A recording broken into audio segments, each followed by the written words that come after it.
Very good evening, dear students. So, in last two lectures, we have seen about intellectual property. What exactly is intellectual property? Tangible creations क्या होते हैं? Intangible creations क्या होते हैं? जो intellectual property है, उसको हम intangible creations के लिए यूज करते हैं. I have taught about the basic idea which you must understand regarding intellectual property, like intellectual property, what exactly it covers, what is about the copyright, copyright क्या होता है, पेटेंट क्या होता है. कॉपीराइट मोटा मोटा बोलूँ तो आर्टिस्टिक एंड लिटरेरी वर्क जो होता है, किसी राइटर का वर्क, किसी लता मंगेशकर जी के गाने का जो है लिटरेरी आर्टिस्टिक जो भी सारी चीजें, ये सारी कॉपीराइट में आती है. I have taught you about the inventions which is, inventions मतलब होता है किसी भी साइंटिफिक टेक्नोलॉजी को यूज करके जब कोई नया प्रोडक्ट या प्रोसेस बनाते हैं, तो वो सारे इन्वेंशन होते हैं जो पेटेंट में जाते हैं आपके basically. Then I have talked about the trademark. Trademark बहुत सारे अलग अलग टाइप होते हैं जो अपन आगे पढ़ेंगे. सर्विस मार्क होता है, सिंबल्स जो होते हैं किसी नाइकी का ये है, ये सारे ट्रेडमार्क की बातें होती हैं. Then we talked about geographical indication. बहुत सारे इसमें एग्जाम्पल है. ज्योग्राफी किसी भी पर्टिकुलर लोकेलिटी की ऐसी कोई चीज जिसकी अपने आप में एक खासियत है, उसको अपन ज्योग्राफिकल इंडिकेशन बोल सकते हैं. फॉर एग्जांपल इन राजस्थान आप कोटा की प्रिंटिंग को देख लो, सवाईमाधोपुर के अमरूद देख लो, मध्य प्रदेश में रेवा में जो आम है या जो प्रिंटिंग है, मुझे एग्जैक्टली रिमेम्बर नहीं, उसके बारे में देख लो. और नागपुर की संतरा देख लो. ऐसे अलग अलग, तिरुपति बालाजी के लड्डू देख लो. ये सारे ज्योग्राफिकल इंडिकेशन होते हैं. ज्योग्राफिकल इंडिकेशन से उस पर्टिकुलर प्रोडक्ट की वैल्यू बढ़ जाती है. Then we talked about industrial design, जिसको अपन बोलते हैं कि एक्सटर्नल अपीयरेंस जो होता है, उससे रिलेटेड इंडस्ट्रियल डिजाइन होते हैं. Then in the second lecture we properly studied about the patents. कितने ईयर की वैलिडिटी होती है, नोवेल्टी क्या होती है, कैपेबल ऑफ इंडस्ट्रियल एप्लीकेशन क्या होती है, इन्वेंटिव स्टेप क्या होती है. आपके पेटेंट एक्ट से दो क्वेश्चन पूछे गए थे इस बार. दोनों के दोनों मैंने लास्ट लेक्चर में पढ़ाए थे. जो पेटेंट एक्ट है 1970 का, उससे पर्टिकुलरली एक तो चैप, दोनों ही क्वेश्चन ऐसे थे जो ज्यादा फैक्चुअल चीज को कवर करते हैं. और इससे ये पता चलता है कि मोर और लेस जो नेट का पैटर्न है वो ये है कि after once you have studied everything, you must remember the things. सिर्फ समझने से काम नहीं चलता है. फाइनली आपको फैक्ट्स याद है या नहीं, आपको कॉन्स्टिट्यूशन में आर्टिकल 15(4) क्या है, 16(4) क्या है, उसमें सीनियोरिटी कब आई, अमेंडमेंट कब हुआ, कौन से ईयर में हुआ, कौन से ईयर में कौन सा सेक्शन सब सेक्शन जो है कौन से ईयर में ऐड हुआ. ये सारी चीजें अगर आपको याद नहीं है तो आप चाहे बहुत अच्छे अपने आप को मानते होंगे कि आपको बहुत अच्छी इंटरप्रिटेशन करना आती है, but that does not mean that you will be probably like you may be scoring good marks, because to clear the exam आपको अल्टीमेटली उन लास्ट दिनों में फैक्ट्स याद होने चाहिए सारे तरीके से. वही पेटेंट एक्ट में देखा गया. लास्ट अटेम्प्ट में पेटेंट एक्ट में बहुत स्पेशल क्वेश्चन पूछ लिया कि particularly living non living substance जो नॉट अ पेटेनेबल सब्जेक्ट मैटर है, वो एग्जैक्टली कहाँ डिफाइन है. एग्जैक्ट पूछा है section 3A B C D ऐसे एग्जैक्ट. तो आपको वो फिर चैप्टराइजेशन का जो क्वेश्चन था पेटेंट एक्ट का, उससे भी ये पता चल रहा है कि प्रॉपर जिसको याद है वही कर पाएगा उस सेक्शन को. ठीक है. Now today we will be studying about conventions. Conventions मेरे को पहले पढ़ाना चाहिए था बट मैंने पर्पसली नहीं पढ़ाया था, ताकि एकदम से कन्वेंशन पढ़ाता तो आपको चीज हो सकता है कि इतना ग्रिप नहीं कर पाते और ऐसा लगता है कि ये पूरा रटने का है. क्योंकि जब अपना बेसिक ह्यूमन माइंड एक बार चीजों को एक्सेप्ट करता है कि हाँ इस चीज के बारे में हम पढ़ रहे हैं, फिर हम उसके बारे में जो फैक्ट्स वाली चीजें हैं जिनको सिर्फ रटना होता है, वो ज्यादा पढ़ना बेटर होता है रेदर देन डायरेक्टली उसको पढ़ना बिना समझे. ठीक है. So today in brief we will be studying about the conventions. मैं ट्राई करूंगा, आपका आज का काम यही है कि लेक्चर के साथ ही आप,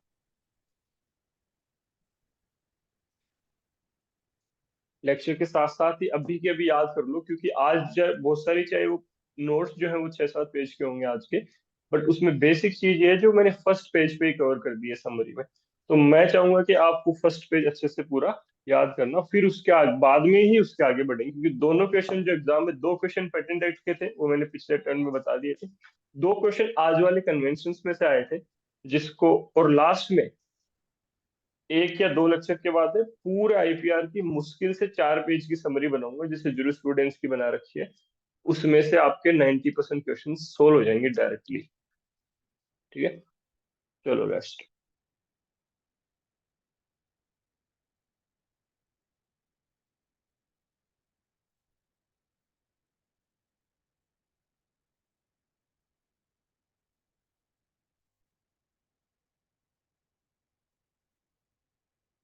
Shivi, I don't know who is Shivi. Tanya, I know you have come from that YouTube commenter, so you can decide. But बीच में आप ज्वाइन करोगे तो एकदम से तो आपको हो सकता है ग्रिप ना आए।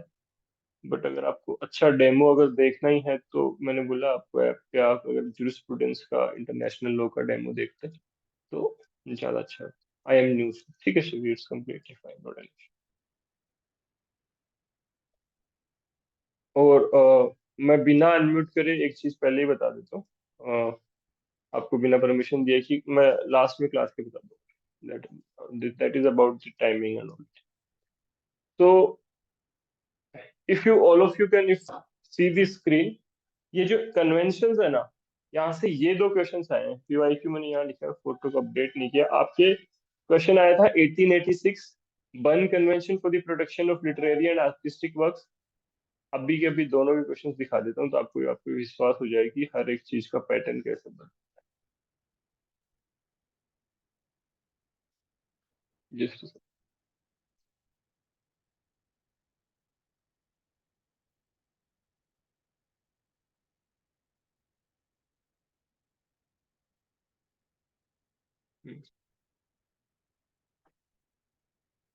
ये देखो आप बोल रहे हो ना, इसलिए मैं बोल रहा हूँ कि हर एक चीज का एक पैटर्न होता है। वो उस एग्जाम में कैसे पैटर्न चेंज हो रहा है। मैं आईपीआर को पर्सनली मैंने honestly if I speak, being personally JRF qualified, honestly मैंने इतना आईपीआर नहीं पढ़ा था अपने टाइम पे, to be very honest, because मेरी इतनी अंडरस्टैंडिंग थी आईपीआर की। If you see last two papers जो मेरे बाद में हुए हैं, उनमें आईपीआर का वेटेज ज्यादा रहा है। और मैं सिर्फ आपको सेक्शंस पूछ रहा था तो सीधा सीधा दिख रहा है। Geographical indications of goods act 99 provides that section 2E defines, section 2D defines, section 3 defines and application can be file under section 7। अब मेरे को एक बात बताओ, इस पर्टिकुलर क्वेश्चन में किसको कितना भी ज्योग्राफिकल इंडिकेशन आता होगा, अगर उसको डेफिनेशन, ये पूरा जुडिशरी पैटर्न हो गया एक तरह से, इतना डेप्थ में पूछना डेफिनेशन को, तो वो कर ही नहीं पाएगा उस स्टूडेंट उसको। इसलिए जो भी मैंने पेटेंट एक्ट में आपको पढ़ाया है कि डेफिनेशंस में जहां जहां नोट्स में डेफिनेशंस लिखी है, पेटेंट एक्ट का चैप्टराइजेशन लिखा है, उसको आपको अब याद करना पड़ेगा। बिकॉज आपका टारगेट जेआरएफ क्लियर करना है। जिसकी भी एज बच रही है 30 से ऊपर नहीं हुए हो, आफ्टर 30 तो चाहे कर लो, जेआरएफ नहीं मिलेगा। तो वो लोग कम से कम उस चीज को ग्रिप करके उसको करो कि डेफिनेशंस भी आप कर पाओ। बिकॉज ध्यान रखना, आप जब जेआरएफ का एग्जाम दोगे आपका कंपटीशन उन बच्चों से है जिनका ऑलरेडी नेट हो रखा है। मैक्सिमम जेआरएफ वाले वो होते हैं जिनका ऑलरेडी नेट क्वालिफाइड है और वो बार बार फिर वो जेआरएफ के चक्कर में देते हैं एग्जाम। अब इसमें कोई भी कितना भी अच्छा स्टूडेंट वो कैसे करेगा सोच, अगर उसको डेफिनेशन से याद नहीं है तो। ये देख लो मैंने प्रॉपर लिखा रखा है ये क्वेश्चन। आप टोट्स में आज ही ऐप को खोल के देखना मेरे कहने पे, टोट वाले फोल्डर में जाना और वहां पे पर्पसली मैंने ये क्वेश्चन लिखा हुआ है। टोट means a civil wrong which is not exclusively breach of contract और breach of trust. Exactly which limitation act का सबसेक्शन के साथ मैंने ये क्वेश्चन लिखा रखा है टोट्स के डेफिनेशन में। टोट की जो नोट्स है ऐप पे।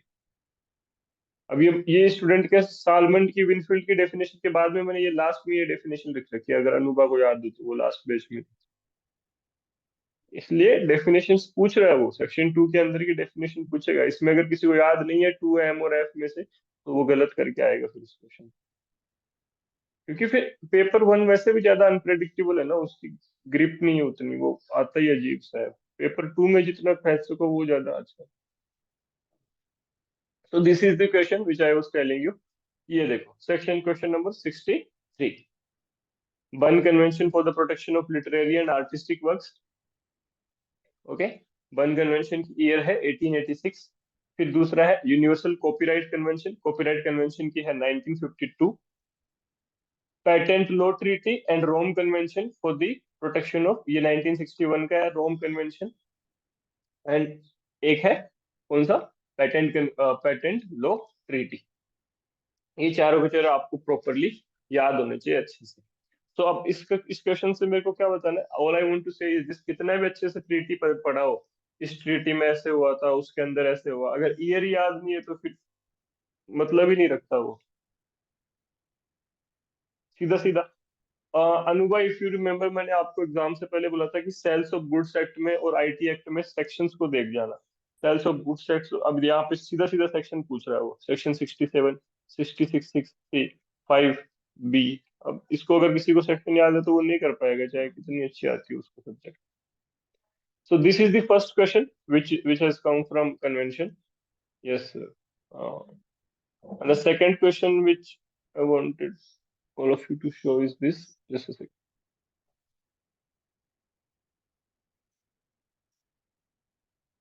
इस बार कुछ ज्यादा ही नोट्स से आ गया, मतलब मैंने सारा पेपर देखा था, ये एक एक लिखवा रखा है। ये तो आपने भी देखा होगा, ऑर्गेनिक थ्योरी जूरिस्प्रूडेंस में। Please answer this question once. Question number 71। Who among the following jurists is the main exponent of organic theory?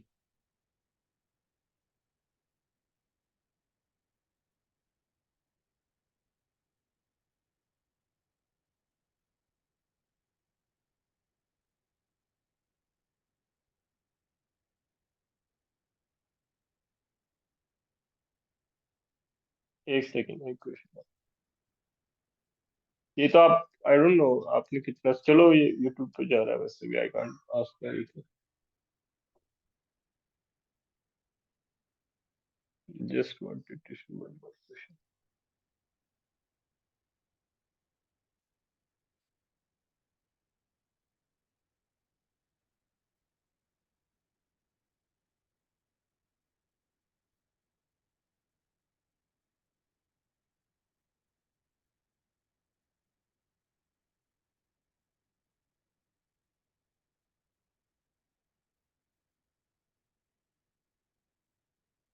There is one question of copyright, कि कॉपीराइट में कितनी ये मिलती है। ये भी मैंने, if you will see on the app, अगर आपने पढ़ा है स्मृति, आज मैंने ये प्रॉपर बता रखा है कि ग्राउंड्स अगर याद नहीं है तो आपको हिंदू मैरिज कितना भी याद हो नहीं आएगा। और इसमें ग्राउंड्स का एक क्वेश्चन पूछा है।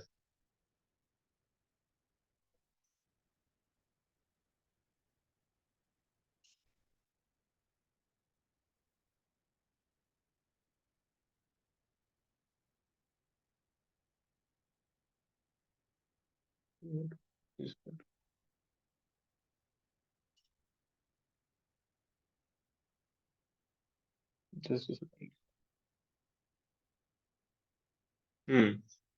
Under the Copyright Act 1957, broadcast reproduction right shall subsist for a period of, ये क्वेश्चन जो टाइम वैलिडिटी को कवर करता है, ठीक है। हम्म। सो ये दो क्वेश्चन, पेटेंट के दो क्वेश्चन हो गए, दो ये हो गए और दो और है, टोटल 6-7 क्वेश्चन, मतलब खूब वेटेज हो गया आईपीआर का, पहले इतना वेटेज नहीं था। चलो let's start.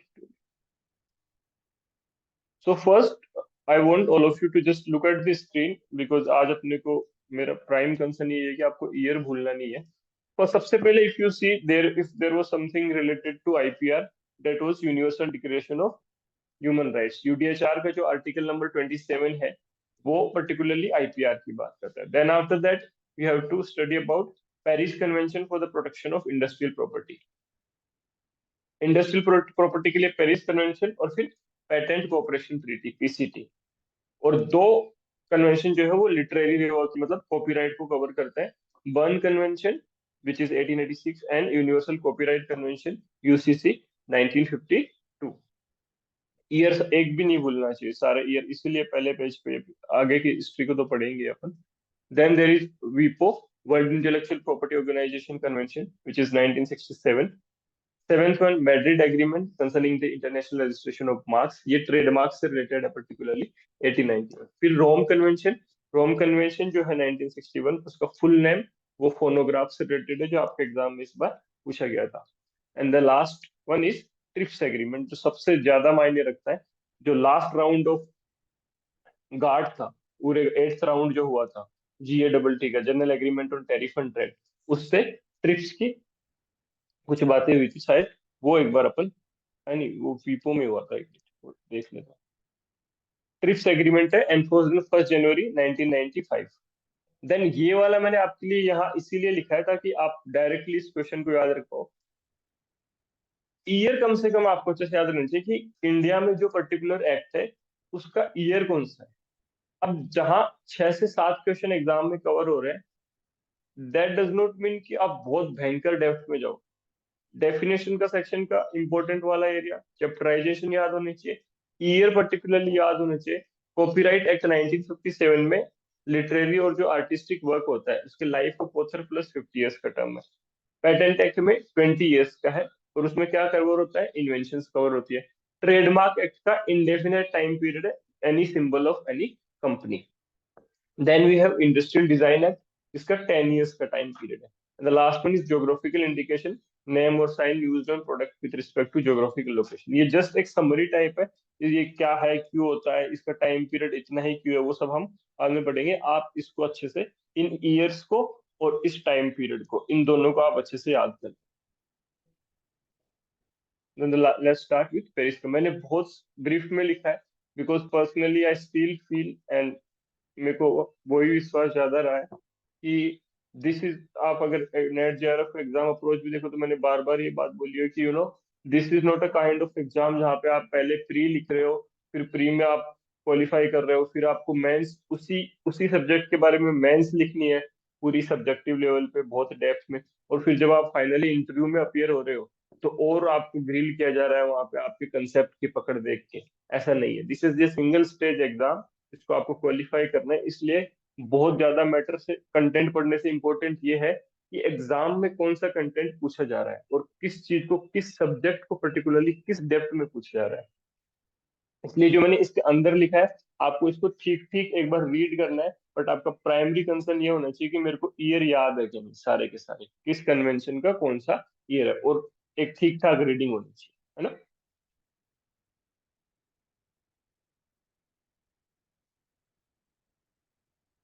So the first one is Paris Convention for the Protection of Industrial Property, which is 1883.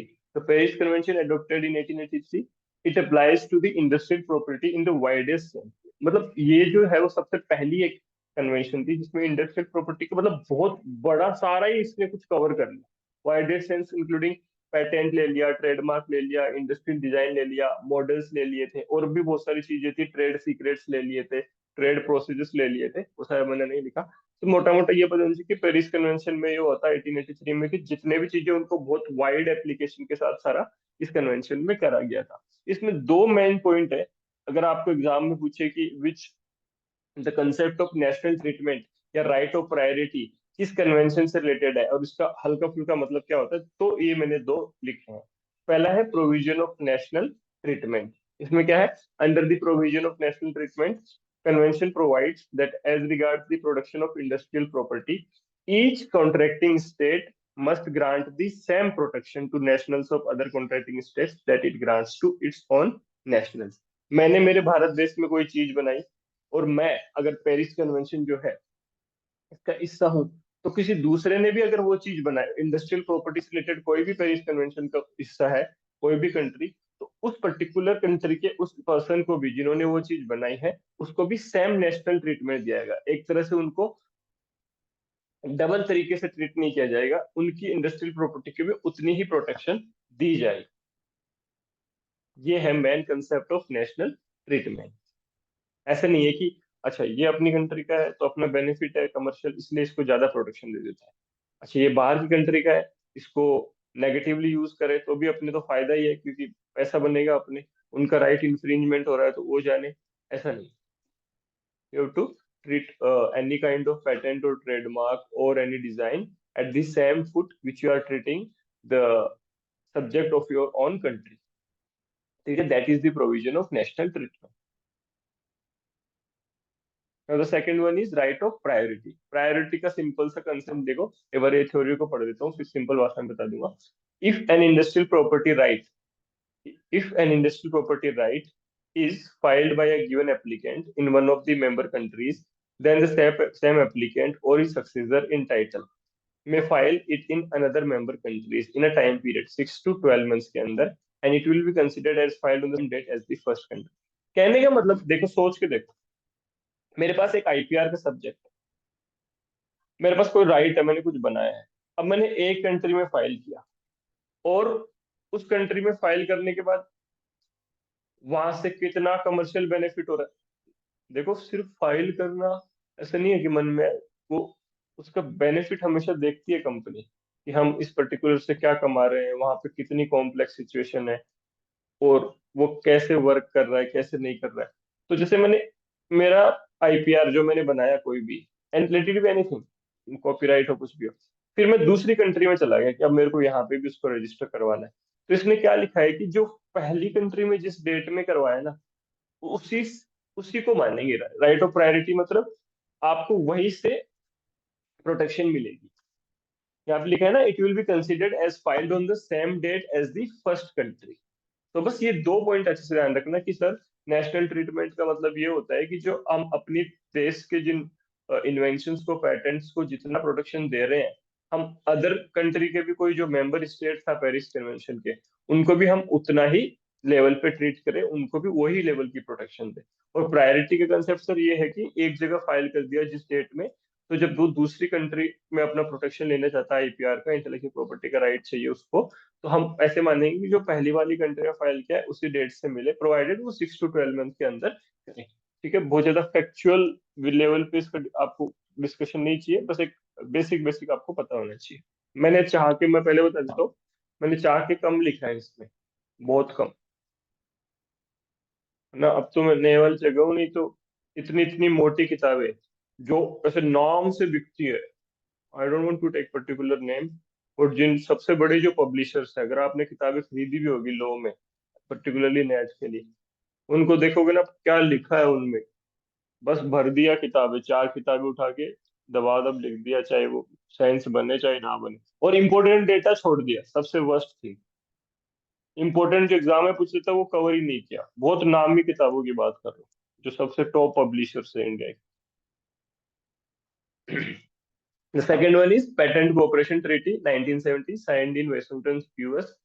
It is an international law treaty concluded in 1970, which provides for a unified process. इसका man ये था कि एक simple, एक same procedure होनी चाहिए, unified procedure for filing patent applications in each of its contracting states. भाई इस कंट्री का अलग नियम है, इसका अलग है, इसका अलग है, ऐसे होके, ऐसे ना होके, एक यूनिफाइड प्रोसीजर हो। बस पेटेंट कोऑपरेशन ट्रीटी 1970 में साइन हुई थी, वॉशिंगटन यूएस में की गई थी, और इसका मेन कंसर्न ये था कि जो अपन पेटेंट की एप्लीकेशन फाइल करते हैं वो एक यूनिफाइड वो में हो। अब लोगों ने चाहे भले ही इसकी प्रोसीजर लिखवा रखेगी आपको कि ऐसे ऐसे ऐसे पेटेंट फाइल करना है, वो आपको नहीं करना, आपको पता ही होना चाहिए कि यूनिफाइड प्रोसीजर थी पेटेंट कोऑपरेशन ट्रीटी के अंदर, है ना। That is it.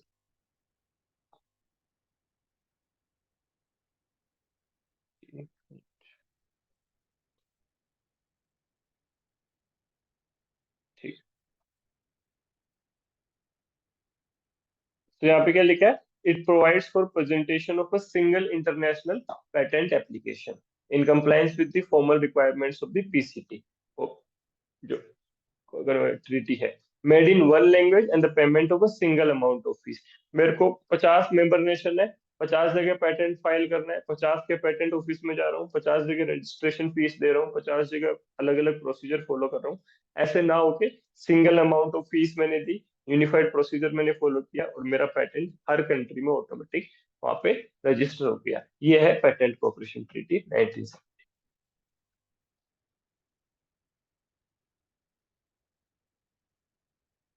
इतना बहुत है, जितना आप इतना कर लोगे ना वो बहुत हो जाएगा, बट प्लीज जो मैं बता रहा हूँ उसको मिस मत किया करो, नहीं तो नेट हो भी जाएगा तो जेआरएफ में दिक्कत आ जाएगी आपकी, क्योंकि जेआरएफ में अल्टीमेट स्ट्रेटेजी सही होना बहुत जरूरी है। दो पढ़ लिए। एक, हम्म, पेरिस कन्वेंशन पढ़ ली 1883 की पेटेंट के लिए, जिसमें नेशनल ट्रीटमेंट और प्रायोरिटी की बात थी। सेकंड पेटेंट कोऑपरेशन ट्रीटी पढ़ ली 1970 की, जिसमें यूनिफाइड प्रोसीजर की बात थी। अब दो ऐसी पढ़ रहे हैं जिनमें कॉपीराइट की बात थी। बर्न कन्वेंशन है 1886 की, जो आपके नेट के ये पेपर में पूछी गई थी, और है यूनिवर्सल कॉपीराइट कन्वेंशन यूसीसी 1952 का। अच्छा,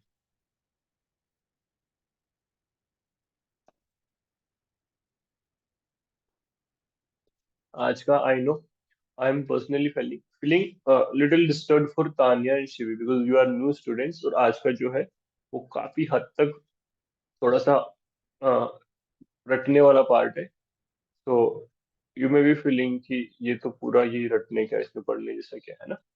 so that's why I have told you also कि if you will see other things which are particularly juris का इंटरनेशनल का डोमो जो ऐप पे फ्री में मैंने डाल रखा है, वो आपको बेटर समझ में आएगा कि हाँ एग्जैक्ट ये टीचिंग स्टाइल।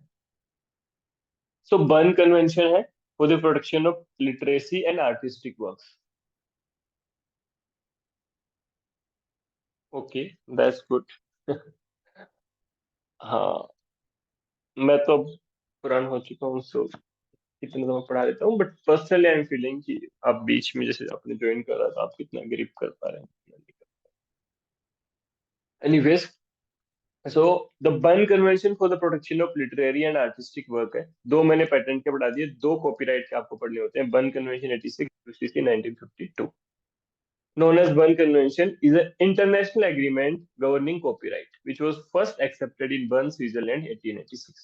ठीक है, इतना से याद रखना चाहिए। It deals with protection of works and the right of their authors. मैंने बोला कॉपीराइट को डील करता है।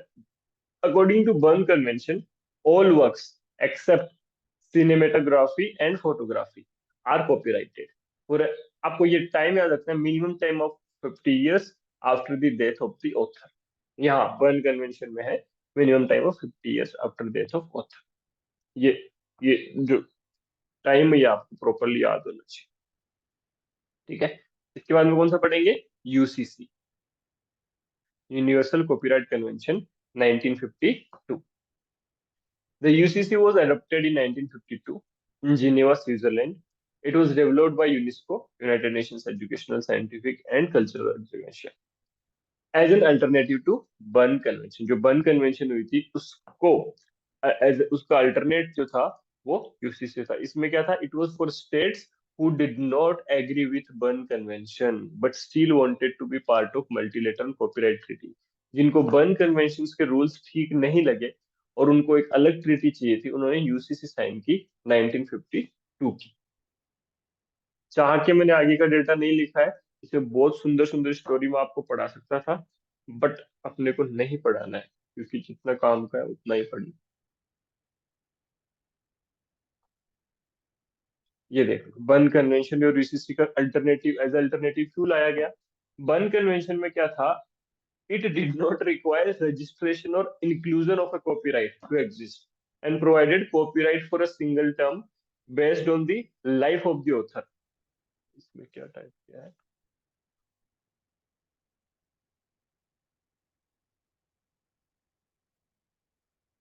60 देखना पड़ेगा। और गीता, ये पर्सनली आप एग्जैक्टली किसके बारे में आफ्टर लेक्चर बताऊंगा। एक बार ये जो बता रहा हूँ, बर्न कन्वेंशन का पता है क्या था? बर्न कन्वेंशन बहुत एक तरह से बहुत आइडियलिस्टिक चीज थी। जैसे ही आपने गाना लिखा आपको कॉपीराइट प्रोटेक्शन मिल गया। जैसे ही आपने अच्छी सी लिरिक्स लिखी, इन्होंने ऑटोमेटिक रजिस्ट्रेशन करने की जरूरत ही नहीं है। कोई भी लिटरेरी है, आर्टिस्टिक वर्क है, कोई स्टोरी लिख दी, आज तुमने अनय सर ने नोट्स बनाए सारे, आज ही मिल गया प्रोटेक्शन। अब वो सुनने में तो बहुत अच्छा लग रहा है, आज बनाए आज बन गया, आज मिल गया प्रोटेक्शन, कोई कॉपी वॉपी की चिंता ही नहीं है। बट एनफोर्समेंट एजेंसी नहीं थी बर्न कन्वेंशन के पास कि भाई एनफोर्स कैसे करोगे उसको। आप तो बस जिसने जैसे जैसे क्रिएट किया उसको वैसे वैसे प्रोटेक्शन ऑटोमेटिक ही देते जा रहे हो। तो ये बर्न कन्वेंशन का लूप होल था, और रजिस्ट्रेशन की जरूरत नहीं थी। बट टेक्निकली अगर देखा जाए तो आप सोच के देखो, आज अगर इंडिया की या किसी भी कंट्री के अपने कॉपीराइट एक्ट है 1957 का, तो बट इम्पोर्टेंट बात है कि अगर किसी ने इंटेलेक्चुअल प्रॉपर्टी बनाई है और उसको राइट चाहिए अपना, उसकी इंटेलेक्चुअल प्रॉपर्टी को प्रोटेक्शन चाहिए, तो टेक्निकली उसको जाके रजिस्टर करना पड़ेगा ना। पेटेंट बनाया है तो पेटेंट ऑफिस में जाना पड़ेगा। ट्रेडमार्क बनाया है नाइकी का, पूमा का, किसी का भी, उसको वहां जाना पड़ेगा ट्रेडमार्क ऑफिस में, उसको अपने ट्रेडमार्क रजिस्टर करने होंगे, ड्यू फॉर्मेलिटीज फॉलो करनी पड़ेगी, फीस देनी पड़ेगी। पेटेंट बनाया है तो पेटेंट ऑफिसर के पास जाना पड़ेगा। नहीं तो फिर ऐसे सबको कोई सपना थोड़ी आएगा कि आज मैंने बनाया ऑटोमेटिक रजिस्टर हो गया। तो ये बर्न कन्वेंशन का एक लूप होल था। यूसीसी में क्या था, यूनिवर्सल कॉपीराइट कन्वेंशन में, copyright protection was provided for a fixed renewable period, and for copyright it must contain a copyright notice and be registered as a copyright। UCC में ये था कि भैया ऐसा नहीं है आपने बना दिया तो आपका हो गया, प्रोटेक्शन मिल गई, आपको उसको रजिस्टर करना है तब आपको प्रोटेक्शन मिलेगी। इसलिए एज ए अल्टरनेटिव यूसीसी बनाया था। Now TRIPS agreement of which most states are members, so UCC has lost significance. UCC का इतना यूज बचा नहीं है क्योंकि बाद में ट्रिप्स एग्रीमेंट आ गया था, जो कि एनफोर्स हुआ था 1 जनवरी 1995 को। इसलिए ट्रिप्स एग्रीमेंट के बाद में इन दोनों की वैसे भी वैलिडिटी बहुत कम बच गई।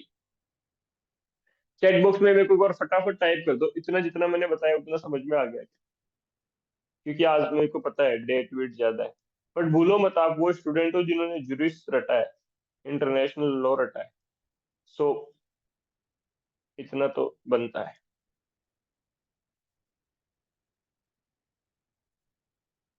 क्योंकि ऐसे तो इंटरनेशनल लॉ में भी कर लोगे, और वैसे भी करना ही पड़ेगा, और क्या ऑप्शन है भाई।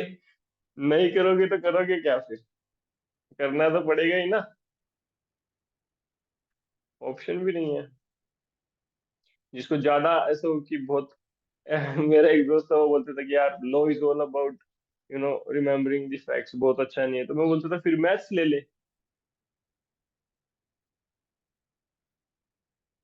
हाँ, ये अनुभव बहुत अच्छा कर रहे हो आप, अगर आप लगातार रिवाइज कर रहे हो तो बहुत पकड़ आ जाएगी। जितने भी स्टूडेंट है जो लगातार रिवाइज कर रहे हैं ना, फिर मैं उनके लिए थोड़ा अलग डोज लेके आऊंगा हाई लेवल का, ताकि आपको प्रैक्टिस अच्छी हो। वो क्या है, वो टाइप राइटर अजीब सा मिल गया, पहले वाला बहुत अच्छा था, वो पहले वाले पढ़ाई में बिजी हो गया, अब अब वाला बहुत टाइम लगाता है। नहीं तो क्योंकि जितने भी बच्चे हैं जिन्होंने रिवाइज कर रहे हो ना बार बार, फिर उनको क्वेश्चंस देने पड़ेंगे बहुत सारे, ताकि आपका रिवीजन में कमी ना रहे कोई भी। हाँ, आई डू अंडरस्टैंड, क्योंकि फिर रिवीजन ही रिवीजन करने के बाद टेस्ट भी करना पड़ता है उसको कि आप अल्टीमेटली याद कराए नहीं आप। Yes sir. जी।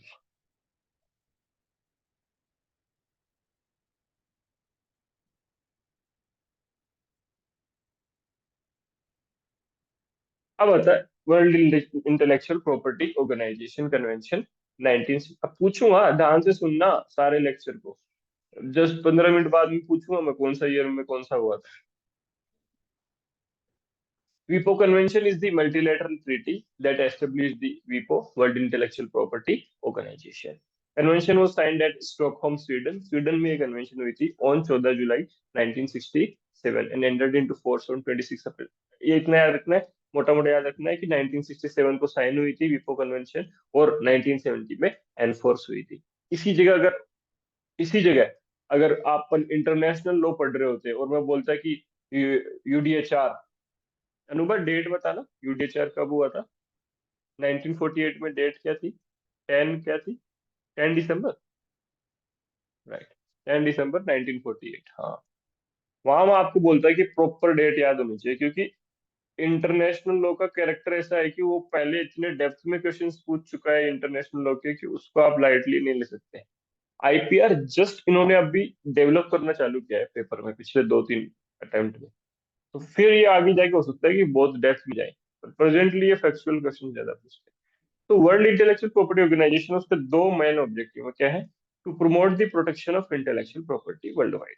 जितनी भी इंटेलेक्चुअल प्रॉपर्टी है, इंटेंजिबल क्रिएशंस है, वर्ल्ड लेवल पे एक हमें ये होना चाहिए कि भाई जिसकी जो मेहनत है उसका क्रेडिट उसको मिले, है कि नहीं? सर ने पढ़ाया, सर ने नोट्स बनाए, और कोई मेरा कॉपी कर ले तो केस फाइल कर सकते हैं। दिक्कत क्या है? पूरे एग्रीमेंट है, ऐप पे पॉलिसी है, ऐसे ही थोड़ी 50,000 रुपये दिए हैं।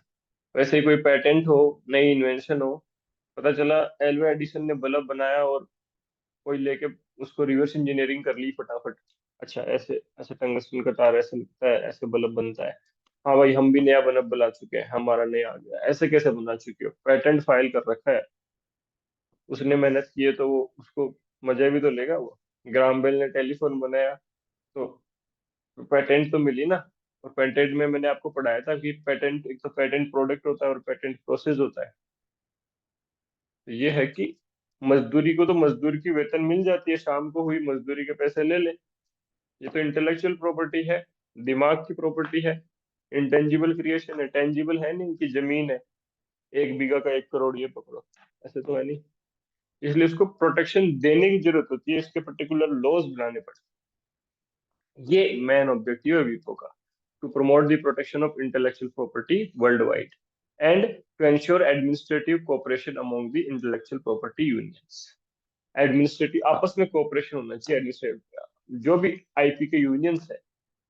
और अगर वीपो को बहुत अच्छे से समझोगे तो यही है कि हर कंट्री दूसरे कंट्री की चीजों को भी प्रोटेक्ट करे, अपनी कंट्री उनका भी सारे आईपीआर का ध्यान रखे। फिर है मैड्रिड एग्रीमेंट, जो ठीक ठाक पढ़ना आपको, एक एक बिल्कुल एक एक लाइन लिखने का मेरा रीजन ये होता है कि जो चीज नहीं खास है। अभी आज स्मृति अभी तो क्लास में नहीं है I guess, I don't know. उन्होंने मुझे मैसेज किया था कि सर बहुत लेट हो जाता है ये वाला timing, and even I do feel that personally. जिसके रिक्वेस्ट पे किया था उन ग्रुप में से सिर्फ एक स्टूडेंट आया है, तो we will not that even consider. But उन्होंने मैसेज ये किया था कि सर मैंने हिंदू लॉ पढ़ लिया है पूरा, एंड आई वाज लाइक ठीक है, बट मेरे जो ऐप पे जो कंटेंट है उसमें से अगर किसी को सबसे पहले पढ़ना चाहिए तो वो जूरिस इंटरनेशनल लॉ और कॉन्स्टिट्यूशन पढ़ना चाहिए, क्योंकि वो मैंने सबसे ज्यादा मैक्सिमम एफर्ट और सबसे ज्यादा पकड़ बनाने की कोशिश की है उसमें। फिर कॉन्ट्रैक्ट एक्ट और टॉर्ट्स, क्योंकि वो मैंने सच में बहुत डेप्थ में पढ़ा है। और केस लॉ जो कॉन्स्टिट्यूशन में मैंने पढ़ा है वो इतना पढ़ा कि भी वो कम जैसा लगता है, पर उतना तो पढ़ना चाहिए। Madrid agreement concerning the intellectual registration of marks, ठीक है। इंटरनेशनल जो ट्रेडमार्क्स है उसके लिए मैड्रिड एग्रीमेंट हुआ था 1891 में। Madrid protocol system provides for the international registration of trademarks. अब आपको कोई पूछ ले ट्रेडमार्क की, अब जरूरी नहीं ऐसा कन्वेंशन है। इस बार तो ईयर पूछा आपको कि बताओ पेरिस कन्वेंशन किस में हुई थी, बर्न कन्वेंशन। नेक्स्ट टाइम ये भी तो पूछ सकता है कि बर्न कन्वेंशन किसके लिए हुई थी, कॉपीराइट के लिए हुई थी, ट्रेडमार्क के लिए हुई थी, या किसके लिए हुई थी। रोम कन्वेंशन किसके लिए हुई थी, है मैड्रिड एग्रीमेंट किसके लिए हुआ था, तो वो भी आपको याद होना चाहिए। Madrid system is administered by the international system of पीपो इन जिनेवा स्विट्जरलैंड, ठीक है। अब आता है रोम कन्वेंशन जो आपके इसमें पूछा गया था। रोम कन्वेंशन स्टार्टिंग के पेज में मैंने रोम कन्वेंशन में सिर्फ हेडलाइन लिखी थी, रोम कन्वेंशन 1961। प्रॉपर इसका नाम है Rome convention for the protection of performers, producers of phonograms and broadcasting organisations 1961। इसका सबसे इंपॉर्टेंट काम था रोम कन्वेंशन का, नेबरिंग राइट का एक प्रिंसिपल आया था रोम कन्वेंशन। नेबरिंग राइट का प्रिंसिपल क्या है, बिल्कुल 10 लाइन तो लिखी नहीं, एक सिंपल लाइन में समझा है। लता जी ने गाना लिखा, सॉरी यहाँ लिखना लता जी ने गाना गाया, लिखा कैसे लिख दिया। तो गाना गाया तो हो सकता है कोई लिरिस्ट हो जिन्होंने उसको लिखा हो, कोई प्रोड्यूसर हो जिसने फाइनली ये पूरा प्रोड्यूस किया है, किसी का कोई म्यूजिक कंपोजर हो जिसने पूरा म्यूजिक को सेट किया है, इंस्ट्रूमेंटल म्यूजिक का कंपोजर हो जिन्होंने पूरे इंस्ट्रूमेंट्स को ठीक से सेट किया है। तो लता जी को तो प्रोटेक्शन मिल गया कॉपीराइट का, कि ठीक है भैया मैंने गाया है, मेरे गाने की मेरी आवाज की कोई विदाउट परमिशन कॉपी मत करना, कहीं यूज मत करना। बट बाकी लोगों का क्या, क्योंकि हम बैक इन 1961 देखें तो एडवांस तो हुए इतने भी नहीं हुए थे। तो यहाँ नेबरिंग राइट्स का प्रिंसिपल आया था कि उस पर्टिकुलर इंसान के साथ बहुत सारी चीजें और भी हो सकती है जिनको अपने को राइट देना चाहिए, है ना।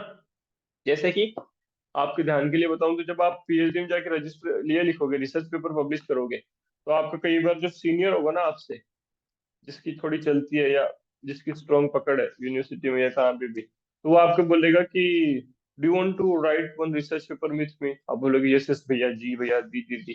फिर वो बोलेगा अच्छा यार कितना कर लिया, हो गया, इतना कर लिया, हो गया। और लास्ट में बोलेगा हाँ तू देख ले पूरा रेडी कर ले, और बोलेगा अब मेरा नाम लिख दे इसमें, है ना। ऐसे होता है रियली। तो आप बोलोगे फिर मेरे राइट का क्या। कई बार तो ऐसे भी लोग होते हैं, मैंने देखा है, जो को रिसर्चर तक नहीं बनाते, साथ वाले को क्रेडिट भी नहीं देते। As a matter of research ethics you should mention the name properly कि ये मैंने बुक लिखी है, इसमें इन इन लोगों का मेरे पास, इन्होंने एडिटिंग में हेल्प की है, कंटेंट को क्रॉस रीड करने में हेल्प की है, उनको सबको क्रेडिट देना पड़ता है। वैसे ये है, कि जब लता जी को उनके गाने का, उनके आवाज का प्रोटेक्शन मिल रहा है, तो बाकी लोगों का भी तो मेहनत है।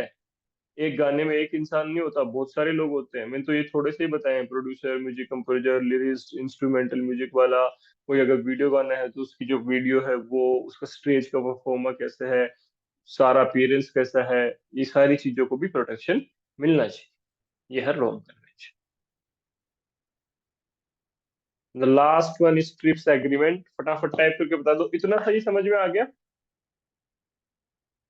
इतना कलेक्ट हो गया। बिकॉज अल्टीमेटली तो आपको रटना ही है, बट ठीक है। जी सर, जी सर, यस सर। ठीक है। दीपांकर, कैसे हो? जी सर, ठीक है। वही सोच रहा था, आज दीपांकर का मैसेज नहीं आया।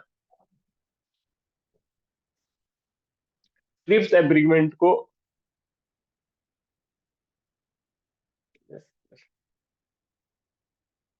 वैसे क्या हो गया आज? डेट हो गई है जुलाई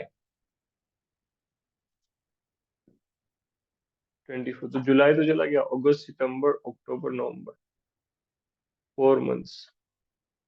ज्यादा नहीं है 4 मंथ्स। और इस बार नेट टारगेट ही मत करना, जेआरएफ टारगेट करना सारे। किसी चीज के लिए 4 महीने दे देना नेट जैसे एग्जाम को, तो फिर मतलब वहां से बेटर होके निकलना है एकदम।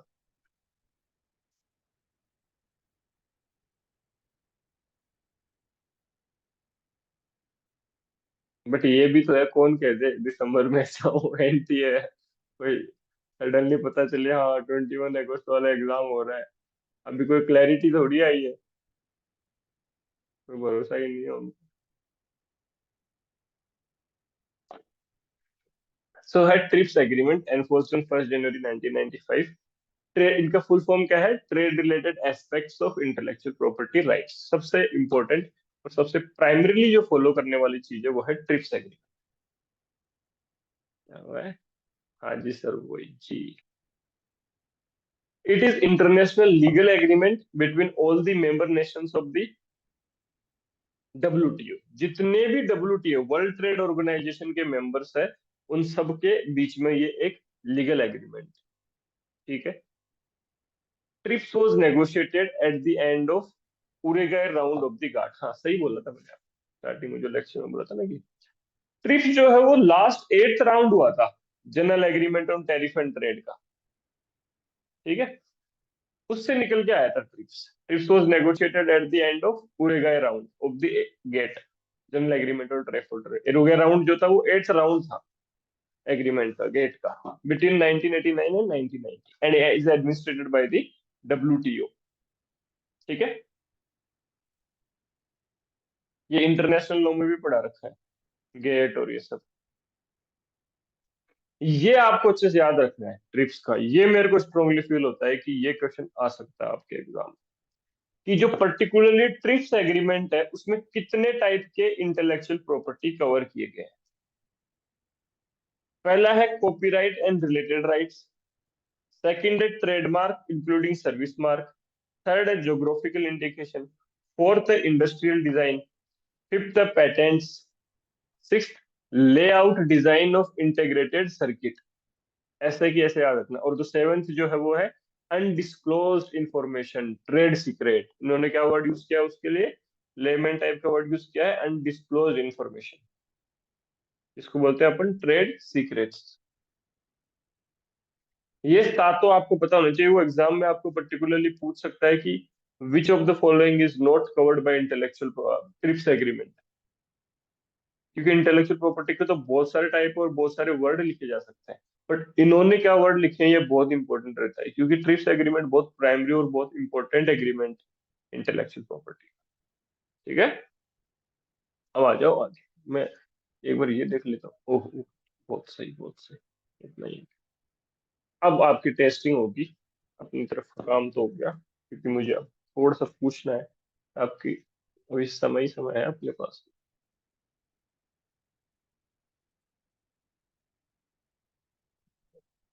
बाकी क्या होगी, शो नॉन वीडियो पार्टिसिपेंट्स। ठीक है। हाँ अब सही हो गया। अनुभा, शिवांगी, दिवांग, ओके।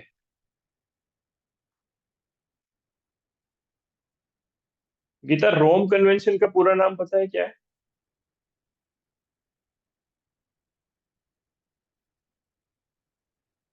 एक मिनट, अनम्यूट कर जाओ। हाँ, now you can unmute. Can you please tell me Rome convention का फुल नेम क्या है?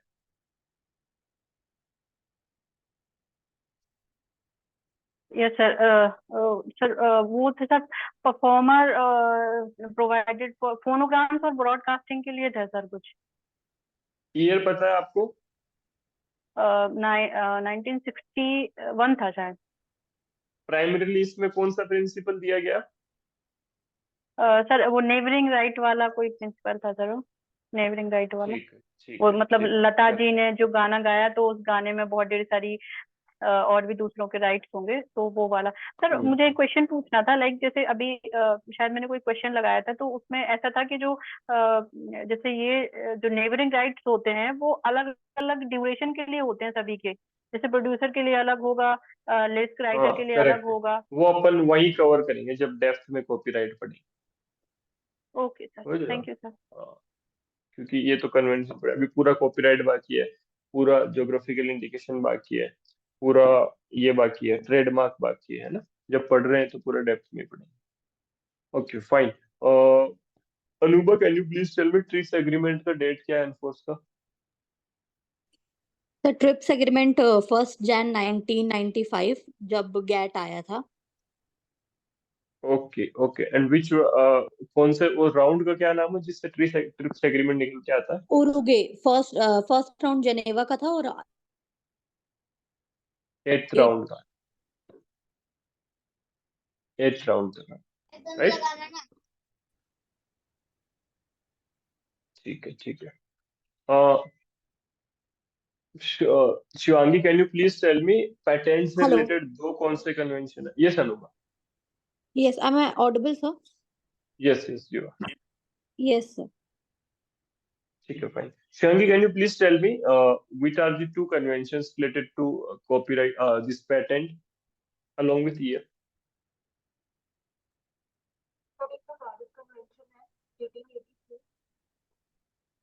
Sorry? हाँ, आप ऑडिबल तो हो बट आपकी आवाज बहुत कम आ रही है। पहले भी उतनी आ रही थी, वो पहले मैंने सुन लिया था। चलो बोलो आप, मैं सुन लूंगा उतने।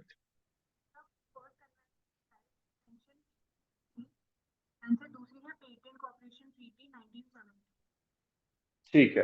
आप बहुत कम सुन रहे थे बट एकदम मेरे को लगा के मैं I can hear what you said. ठीक है, फाइन, गॉट इट। निर्मला, आप मेरे को बता सकते हो दो कन्वेंशन कौन से हैं कॉपीराइट से रिलेटेड अलोंग विथ ईयर?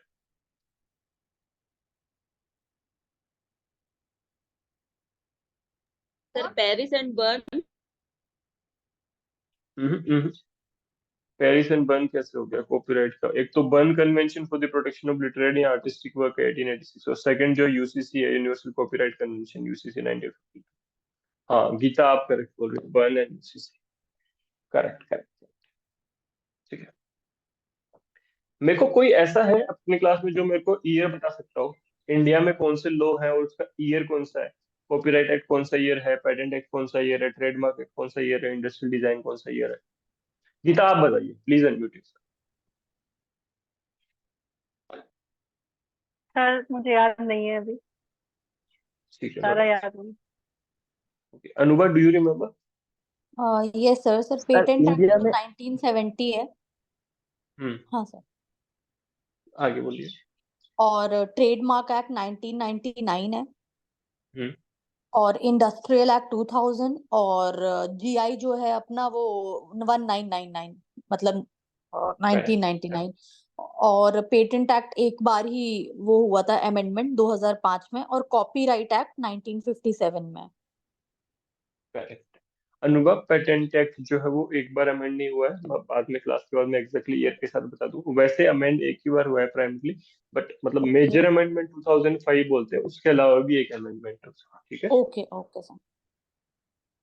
वो मैंने पर्पजली नहीं लिखा क्योंकि इतना जुडिशियरी में पूछता है कि सीआरपीसी आज तक कितने बार हुआ है, कौन से, बट लेटेस्ट अमेंडमेंट 2000। ठीक है। Anything else? अगर किसी कोई मोटा मोटा याद है तो कोई मेरे को बता सकता है इंडस्ट्रियल डिजाइन को कितने इयर्स का प्रोटेक्शन मिलता है? सर मुझे लगता है 15 ईयर्स का प्रोटेक्शन मिलता है sir. 10 years, industry sir. Industrial design को 15 इयर्स का प्रोटेक्शन और 10 इयर्स 10 साल मिलता है। 10 years. हाँ ठीक है, ठीक है, ठीक है। So I hope Tanya and Shivi has understood the class, and I still feel कि अगर आपको और चीजें देखनी है क्लास की तो पर्टिकुलरली ऐप पे जाके देखना जो फ्री लेक्चर्स है ना। One Okay, more sir. thing, I am saying it straightforward, without giving any excuse and without allowing anyone to change or request for anything. मुझे एक बार फटाफट चैट बॉक्स में टाइप करके बोलो कि पहले वाला जो अपना टाइमिंग था 5:30 to 7 वो सही है क्या। चैट बॉक्स में टाइप करना, आप बोल नहीं सकते।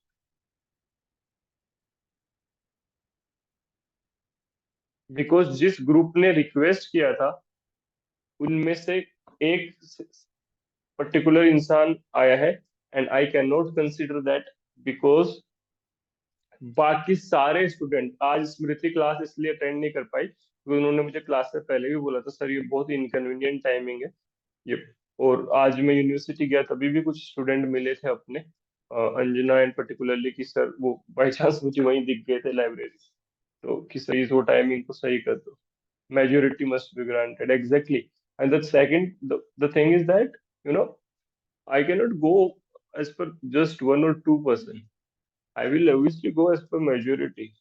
And वो रिक्वेस्ट करके भी नहीं आए, बट उन्होंने जिन्होंने टाइम चेंज कराया तो उनमें से सारे तो आए ही नहीं। तो what is the sense then, फिर इतना परेशान करने की क्या जरूरत। ठीक है, तो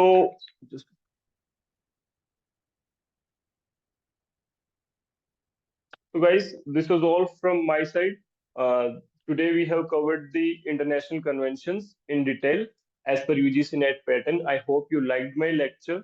So please do like, subscribe and comment. And if there is anything else you want to know, sir हमें और कुछ better बताओ, तो जरूर विजन लो क्लासेस में आइए, ऐप इंस्टॉल करिए और साथ में प्रिपरेशन करते हैं। Let's crack NET JRF together. Thank you so much.